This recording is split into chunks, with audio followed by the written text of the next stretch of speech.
자, 여플라자 합의의 도입 이유와 그 영향. 일본이 플라자 합의로 인해 엔고 형상이 발생. 엔화가 올라갔겠죠. 달러는 떨어지고. 자, 이러다 보니까 일본은 어떤 일이 벌어지느냐. 수출 경쟁력 하락으로 불황이 발생을 하게 돼요. 플라자 합의 때문에. 불황 해결 위해 저금리 정책을 펼치고 시중 유동성 자금이 주식 부동산에 집중이 됩니다. 엔고로 인해 해외 부동산 투자가 증가를 하게 돼요. 왜? 엔화가 높아지니까 다른 나라 달러가 약한 미국의 물건들이나 이런 거를 사기를 시작을 하는 거죠. 거품 붕괴로 장기 불황. 일본의 잃어버린 30년이 이제 시작되는 좀 모습이 나오는 것도 나오게 되는 거죠. 그래서 이제 보시게 되면 엔고, 엔화 가치가 높으니까 달러가 약하잖아요. 그러니까 여기에서 이제 일본이 뭔 일을 하게 되느냐, 이때 일본이 미국 기업을 인수를 하기 시작을 하게 돼요. 그때 많은 기업들을 일본 인수를 하기 시작합니다. 미국 입장에서는 좀 기분이 많이 상하는 내용이었죠. 왜?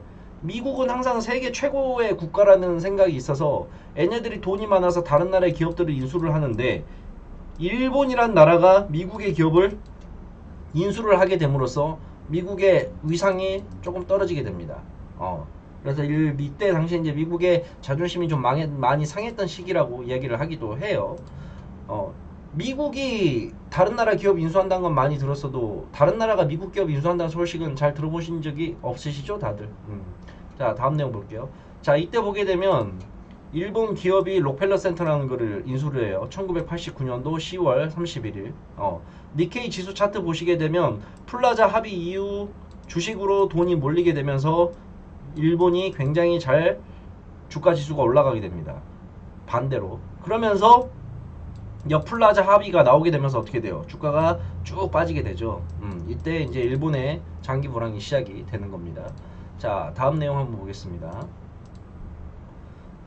자, 그래서 IMF 사태의 발생 배경 정리를 하자 그런다면 일단 우리가 이 플라자 합의란 내용을 알아야 돼요. 1985년도에 일어났던 거고 미국의 경상수지 적자를 해결하려고 했는데 이걸 해결하기 위해서 달러를 낮추고 엔화를 높이자라는 생각이 나옵니다. 그래야 미국의 기업들이 만든 제품들이 싸게 만들어서 다른 나라에 싸게 팔 거니까 그러면서 일본 기업이 수출이 타격을 입고 반대로 한국 기업은 수혜를 입어요. 그래서 1985년부터 우리나라가 어떻게 된다 그랬죠? 종합지수가 쫙 올라가게 되면서 경상수지도 굉장히 많이 이득을 보는 시절이었죠. 자, 그러다가 1995년도에 딱 10년이죠. 10년 뒤에 역플라자 합의가 나오게 됩니다. 미국이 다시 한번 또 바꿔요.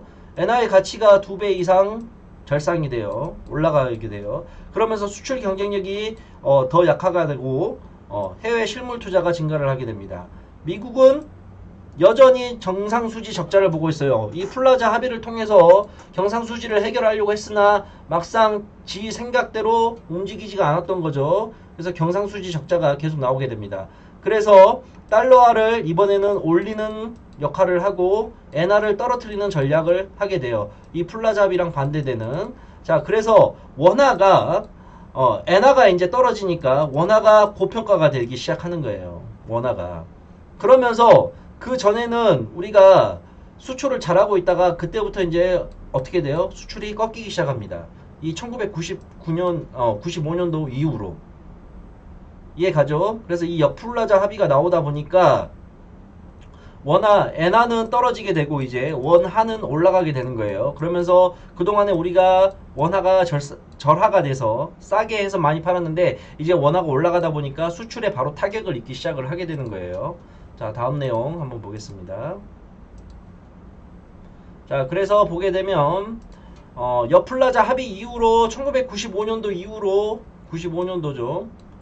95년도 이후로 엔화 가치가 다시 하락을 하게 되고 한국의 무역 수지가 반대로 이제 적자를 확대하게 돼요. 아까 1985년도까지는 어땠겠죠? 여기를 보시게 되면 다 플러스였었습니다. 플러스. 그런데 1990년대부터 슬슬 어떻게 돼요? 전부 다 적자를 보기 시작을 하게 되죠. 다시 말하지만 앞에 있는 게 수출, 뒤에 있는 게 수입이에요. 수출이 많은 게 좋아요? 수입이 많은 게 좋아요? 당연히 수출이 많은 게 좋죠. 수입은 많고 수입은 적어져야지만 우리가 남는 게 많죠. 근데 이게 90년대부터 역전이 되기 시작합니다. 그러면서 90년도 1, 2, 3, 4, 5, 6, 97년도까지 계속해서 경상수지가 적자를 보기 시작을 하게 돼요. 수출은 적게 하는데 수입은 많이 하게 된다는 거죠. 그래서 경상수지가 계속해서 적자를 보기 시작을 합니다. 자, 다음 장. 자, 삼조호황. 3조호황에 취해 무리한 투자를 강행했었어요. 발생 원인 두 번째. 왜냐? 3조호황이 뭐라 그랬죠? 앞서 설명드렸죠. 원화가 낮고 그 다음에 유가가 낮고 금리가 낮고 이러다 보니까 다들 잘 먹고 잘 사니까 때는 이때다라고 생각을 하고 어마어마하게 사업 확장을 하기 시작합니다. 있는 돈 없는 돈 다 끌어와서 사업 확장을 해주고 은행도 워낙 돈이 잘 벌리고 잘 들어오니까 야 우리가 투자해줄게. 너희들 하고 싶은 거 다 해. 워낙 나라 경제가 하루가 멀다고 계속 올라가고 있었으니까. 사람이 돈을 갖고 있으면 돈이 잘 벌리면 이것만 갖고 있으려고 할까요? 절대 아니죠. 물 들어올 때 노 저으라고. 야 때는 이때야. 더 많이 벌어야 돼. 사업도 확장해야 되고 사업 확장하려면 돈이 필요하니까 은행에 가서 돈도 많이 가지고 오고. 응? 저희 집이 그랬습니다. 저희 아버님도 제가 어렸을 때 사업이 정말 잘 됐었어요. 저희 아버님은 이제 유조선 사업을 하셨었는데 사업이 정말 잘 돼가지고 은행에서 돈을 많이 끌어다 썼어요. 이때 시대 때, 삼조호황 시대 때. 자, 그래서 부채가 그럼 어떻게 돼요? 부채가 계속해서 늘어나겠죠. 야, 이자 그까이 거 충분해. 우리 사업이 이렇게 잘 되는데 이자 얼마든지 줄 수 있어. 돈만 줘봐. 내가 돈 많이 벌어다 줄게. 그때는 그게 가능했어요. 근데 역플라자 합의 이후에 이게 문제였습니다. 항상 승승장구할 줄 알았는데 95년도에 미국과 다시 역플라자 합의가 되다 보니까 수출 경쟁력이 빡 떨어지게 되는 거예요. 그동안 이만큼 벌었던 게 이제 갑자기 어떻게 돼요? 쭉 밑으로 떨어지기 시작을 하는 겁니다. 그러면서 이자에 대한 부담이 이제 생겨버리게 되는 거죠. 부채가 너무나 많아졌다는 거예요. 자, 그래서 그 다음 거 바로 이겁니다. 3조 호황에 취해 무리한 투자 감행, 문호발 확장, 대규모 부실 대출, 그리고 이면에 존재하는 전경 6차까지. 한보 알죠? 한보가 자기 자본이 2200억이에요. 근데 금융기관에서 돈 끌어온 게 5조입니다. 5조. 아니 자기 자본이 2200억인데 5조를 갖고 와요. 몇 배죠? 자, 2200억에 10배면 2조 2천억.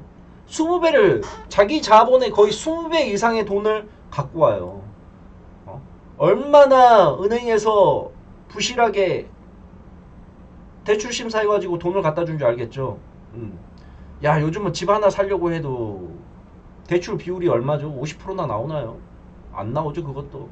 근데 이때 대기업이 자기 자본이 2200억인데 금융기관에서 돈을 빌려준 총 합이 5조랍니다. 5조.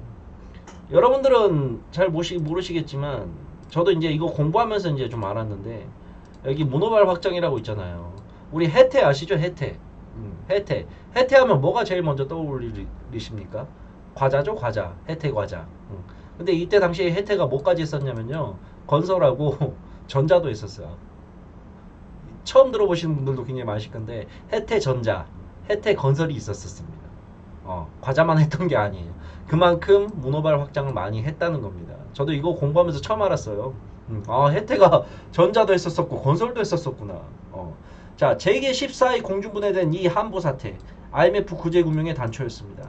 이게 사업이 너무 잘 되다 보니까는 돈을 너무 많이 갖다 줬고 너무 많이 확장을 했었고 자기 자본 2200억밖에 안 되는데 금융기관에서 5조를 갖다 빌려주기 시작을 했다는 거죠. 근데 회사가 역플라자 합의 이후로 내리막길을 걷기 시작하니까 이 5조에 대한 이자를 부담할 수가 있을까요? 못 받겠죠. 그러면서 어떻게 되겠어요? 회사가 부도까지 가게 되는. 결국 이 내용을 보게 되면, 한보 사태를 보게 되면 한보 철강에 집착하던 전 과역다세 유동성 부족 사태를 겪게 됐고 97년 11월 23일 어음 50억, 겨우 50억이에요. 50억을 못 막았습니다. 이 대기업이 50억을 최종 부도 맞았다. 당시 한보그룹이 은행권에서 받은 부실 대출 규모는 5조 원에 달했다. 이 과정에서 정상적이가 아니죠. 2200억짜리 회사에서 5조를 갖다 땡겼는데 이 회장이 뭐 했냐? 정관계와 금융권에 뇌물이나 뒷돈을 주고 각종 이권이나 대규모 대출을 얻어낸 사실이 밝혀지면서 결국에는 돈이었죠. 정상적인 회사가 아니었다는 겁니다. 정상적인 대출도 아니었고. 그래서 뭐 당시 뭐 김영삼 당시 대통령의 차남 현철 씨도 구속을 피하지 못했다. 뭐 은행장 3명이 구속됐다. 정경유착까지 올려졌던 거죠. 비단 한보만 그랬을까요? 아니었겠죠. 다른 대기업들도 뭐 다들 마찬가지였을 겁니다. 자, 영화 국가 부도의 날 한 번씩 보세요. 괜찮습니다. 여기서 이제 허준호 씨가 나오는데 허준호 씨가 이제 어음거래 후에 자금을 회수하지 못하여 어려움을 이제 겪기 시작을 하게 되는 거죠. 어음이라는 것도 이제 뭐 우리 나이가 지긋하신 분들이나 사회생활 하신 분들은 어음에 대해서 좀 잘 아시겠지만 우리 이 영상을 또 초보 우리 청년들이 또는 뭐 10대 20대들이 볼 수도 있기 때문에 이 어음이라는 건 뭐냐면 제가 쉽게 좀 설명을 드릴게요. 저희가 제가 A라는 사람한테 돈을 받을 게 있습니다. A라는 사람한테 내가 A한테 500만 원을 빌려줬어요. 그럼 A는 500만 원을 저한테 줘야 됩니다. 그죠? 근데 C라는 사람이 있어요. 이 A가 나한테 500만 원을 줘야 되는데 A가 C한테 500만 원 받을 게 있으니 C한테 500만 원 받을 거 있으니 C한테 가서 500만 원을 받으라 라고 얘기를 하는 겁니다. 그러면서 증서를 써줘요. 증서를 써줍니다. 나 A는 C에게 받을 500만 원을 용재한테 줘라. 라고 증서를 써줍니다. 그게 바로 어음거래예요. 결국에는 만약에 C가 돈이 없거나 C가 줘야 되는데 C가 돈이 없게 되면 어떻게 돼요? A도 망하고 저도 망하고 다 연쇄적으로 망하는 거죠. 이게 바로 어음이었었습니다. 이게 어음의 개념이라고 생각을 좀 해주시면 돼요. 이해 가시죠? 그래서 이 허준호 씨가 이제 영화에서 보게 되면 대기업한테 납품을 해주기로 했는데 그걸 어음으로 이제 받기로 했는데 거기서 이제 부도가 나게 되면서 싹 망하게 되는 거죠. 이게 이제 영화에서 보게 되면 허준호 씨가 어디랑 계약을 하냐 미도파라는 대기업이랑 계약을 합니다. 근데 미도파가 최종 부도를 맞아버리는 거죠. 이해 가시죠? 그래서 이게 이제 내용에 좀 나와 있었습니다. 그래서 한번 영화 한번 봐보세요. 재밌습니다. 자, 그리고 이제 잘못된 환율 정책. IMF 발생 원인 세 번째, 잘못된 환율 정책. 이때 당시 이제 한국이 OECD 가입을 좀 하고 싶었어요. 말 그대로 OECD를 가입한다는 것은 우리가 이제 어느 정도 선진국에 들어간다. 라는 신호였었죠. 그러다 보니까 나라에서 좀 무리하게 OECD 가입을 위해서 다른 나라의 강대국들의 입맛을 좀 많이 맞춰주는 역할을 했었어요. 그게 바로 이제 원화 가치를 강세로 유지하는 환율 정책이었죠. 예, 외국에서 이제 우리나라한테 원화를 떨어뜨리지 말고 강세를 계속 유지해라. 그래야지만 자기들이 잘 먹고 잘 사니까. 근데 우리나라는 OECD 가입을 하기 위해서 좀 그런 외국의 입맛을 좀 맞춰줬다라는 이야기가 좀 있습니다. 자, 그래서 이게 환율 방어를 위해서 외환 보유고를 갖다 다 소진을 해버렸어요. 그래서 원화 강세가 계속 이어지다 보니까 가격 경쟁력이 약화된 한국 기업들의 수출이 줄면서 경상수지가 아까 봤죠? 적자로 돌아선 거. 그러다 보니까 또 국내 외환 보유가 계속해서 떨어지기 시작하는 겁니다. 그래서 우리나라가 결국 OECD를 가입을 했어요. 1996년도 뉴스 보게 되면 이렇게 나와 있죠. 자, 다음 내용 한번 볼게요. 자, 보시게 되면 1997년도 12월 4일 IMF 이사회 승인 총 210달러 승인 뭐 이런 내용들이 좀 있습니다. 그래서 1997년 12월 18일날 보게 되면 외환 보유액이 39억 달러로 최저치 이때예요. 외환 나라에 달러가 없습니다. 나라에 달러가 39. 지금은 뭐 2018년에 해서 엄청 많이 올라와 있죠. 달러 보유고가. 근데 이때 당시 IMF 터졌을 때 보게 되면 달러가 39억 달러밖에 없어요. 그러다 보니까 달러가 없다 보니까 결국 IMF에 신청해가지고 IMF로부터 돈을 빌려갖고 오죠. 그래서 이제 올라가기 시작을 하게 됩니다. 자, 그래서 우리가 이때 달러 없어가지고 막 금모으기 운동하고 뭐 다들 그랬었던 거 기억나실 겁니다. 자, 다음 거 한번 볼게요. 자, 그리고 이제 또 문제가 뭐냐? 외화 부채가 증가를 했었습니다. 외화 부채가. 금융 자회에 이은 기업과 종금사의 단기 외채 차입. 이게 이제 뭔 말이냐면 돈을 만기가 짧은 돈을 가지고 와서 어? 이거를 운용은 만기가 긴 상품으로 해준 거예요. 그러니까 A라는 은행이 있으면 이 A라는 은행이 우리한테 돈 좀 가지고 와봐. 뭐 3개월짜리든 5개월짜리든 우리가 쓰고 줄게 라고 했으면 3개월이나 5개월 내에 돌려줘야 되잖아요. 근데 그렇게 안 하고 돈은 짧은 단기 거를 가져와서 A라는 은행이 기업들한테 주는 거는 장기 대출을 해준다는 거예요. 장기 대출을. 지구들은 3개월에 가지고 와서 대출은 1년짜리, 2년짜리를 해버린다는 거죠. 보시게 되면 여기 조달, 이거는 이제 은행에서 돈을 비운다는 거예요. 1997년도 종금사 외환자금 조달 운영 추이입니다. 종금사라는 거는 지금은 거의 종금사란 말을 안 쓰지만 옛날에는 종금사가 1등 직업이었었어요. 은행과 비슷한 업무를 하면 된다고 좀 생각을 하게 되면 되는데 지금 은행만 있지 종금사는 거의 없죠. 자, 이 종금사들이 조달, 즉 돈을 빌려오는데 이거를 단기로 다들 이렇게 빌려오게 됩니다. 단기로. 근데 운용, 즉 자기들이 돈을 빌려와서 기업들한테 다시 돈을 빌려주는데 기업들한테 빌려주는 건 뭐냐? 장기로 갖다가 이렇게 빌려주는 거예요. 그러면 이거 금액을 한번 봐보세요. 벌써 차이가 크기 시작하죠. 결국에는 이게 외화 부채의 증가로 이어지게 계속해서 될 수밖에 없었던 내용이었습니다. 자, 다음 거 한번 볼게요. 자, 그래서 외화 부채가 뭐 증가를 했다 라는 내용을 제가 발췌를 갖고 왔습니다. 그래서 이런 내용이 좀 있었고요. 97년도 11월 17일 내용입니다. 자, 그리고 다음 거 한번 볼게요. 자, 그리고 보게 되면 외화 부채 증가라고 계속 있는데 외채 비율을 보시게 되면 이 빨간색이 단기 외채예요. 그리고 이건 장기 외채입니다. 단기 외채가 어떻게 되죠? 계속해서 늘어나죠. 그래서 609억 달러까지 늘어나게 됩니다. 그래서 97년도 96년도 때는 609억까지 나오고요. 97년도 1년 뒤에 시점에서 볼 때는 외채가 1530달러, 그 중에서 단기 외채 돈을 빨리 갚아야 되는 게 922억 달러나 나왔다는 거예요. 완전 그냥 부실 경영했다는 겁니다. 자, 그래서 다섯 번째 원인으로는 또 태국으로 시작된 동아시아의 위기. 그래서 뭐 여플라자 합의로 동아시아 통화 가치는 엔화 대비 고평가가 나왔고요. 뭐 태국 정부 뭐 바투와 떨어지고 뭐 있던 내용들을 제가 쭉 정리를 해놨습니다. 한국에 들어와 있던 국제 투자 자본이 또 이탈을 하기 시작을 하는 모습이 나왔었고요. 그래서 결국에는 핵심적인 내용은 플라자 합의와 역플라자 합의 내용을 좀 기억을 하시는 게 좋아요. IMF 원인에 대해서. 자, 그렇게 해서 이제 이 IMF가 시작된 원인에 대해서 좀 오늘 이야기를 좀 해보았습니다.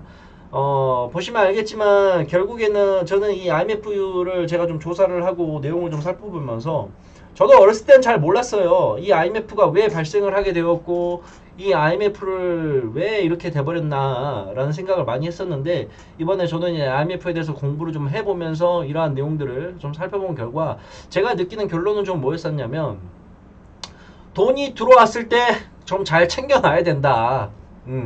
내가 돈이 들어온다 그래서 이게 평생 이렇게 계속 돈이 들어올 것 같은 생각을 하면 안 된다.